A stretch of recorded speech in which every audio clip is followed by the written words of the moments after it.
गुरुदेव और मां गायत्री के चरणों में कोटि कोटि नमन।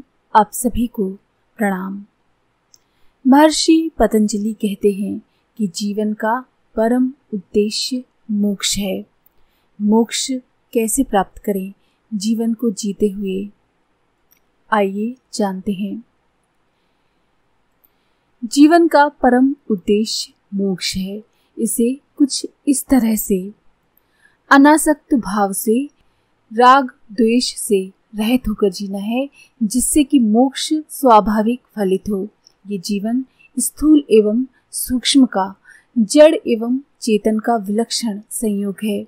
प्रकृति के स्थूल तत्व पंचभूत एवं सूक्ष्म तत्व पंच तन्मात्राएं इसे रूप और आकार देते हैं। पुरुष एवं प्रकृति, चेतन एवं जड़ के संयोग से बना चित्त इसका अनुभव करता है।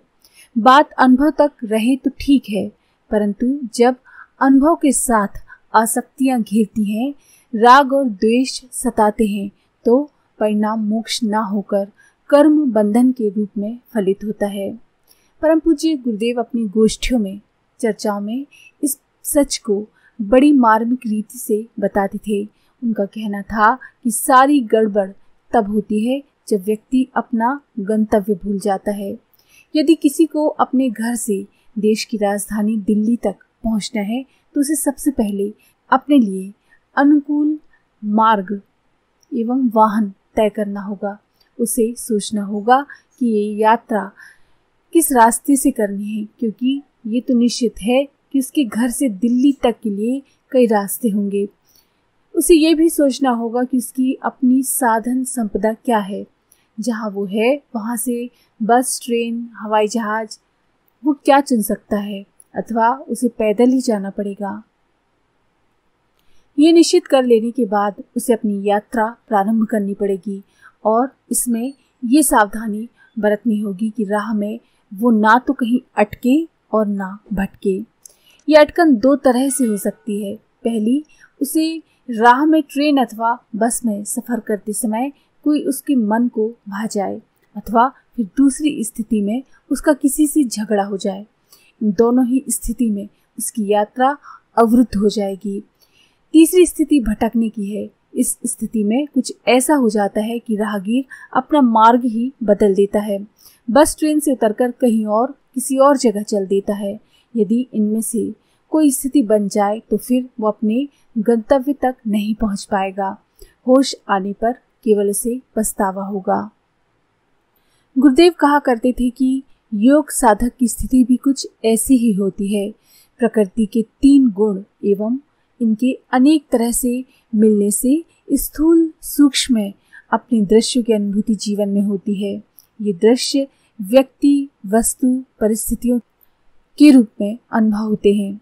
कई बार ये अनुभव लुभाते हैं तो कई बार भय पैदा करते हैं। सच्चा साधक वो होता है जो ना तो राग और मोह की स्वर्ण श्रृंखला में बंधता है और ना ही द्वेष की लोह श्रृंखलाओं में बंधता है। वो अपने साथ विवेक, वैराग्य एवं भगवत भक्ति के ऐसे साधन रखता है कि बस चलता ही चला जाता है। जीवन की राह में प्रकृति के दृश्यों का वह अनुभव तो करता है, परंतु वो इन्हें सुख भोग के साधन नहीं समझता। किसी भी अटकन भटकन से दूर उसकी दृष्टि में केवल अपना गंतव्य रहता है। चर्चा में जब गुरुदेव से ये पूछा कि इस राह में आपने जो बस, ट्रेन अथवा हवाई जहाज की बात कही है वो क्या है, तो उत्तर में उन्होंने कहा कि ये है पिछले जन्मों में की गई योग साधना। पिछले जीवन में किसने कितनी साधना की है, कहाँ तक वो पहुंचा है, उसी के अनुरूप उसे मार्ग सुख कर या दुख कर मिलेगा। जो पिछले जन्म में सामान्य साधक रहे हैं वे समझो कि बस से सफर करते हैं।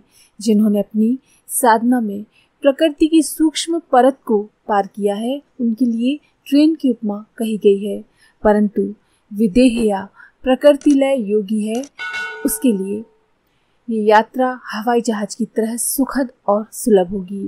रही बात इस मार्ग पर चलने वाले पदयात्री की, सो ये वही व्यक्ति है जिसने अभी अभी अपनी साधना प्रारंभ की है।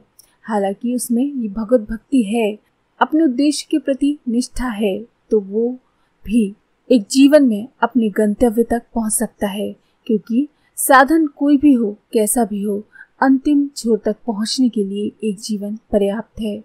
बस उसे ये ध्यान रखना होगा कि प्रकृति के दृश्यों में उसे अनुभव करते हुए आगे बढ़ना है, ना तो कहीं अटकना है, ना भटकना है, क्योंकि गंतव्य भोग नहीं है, मोक्ष है। आज के लिए इतना ही।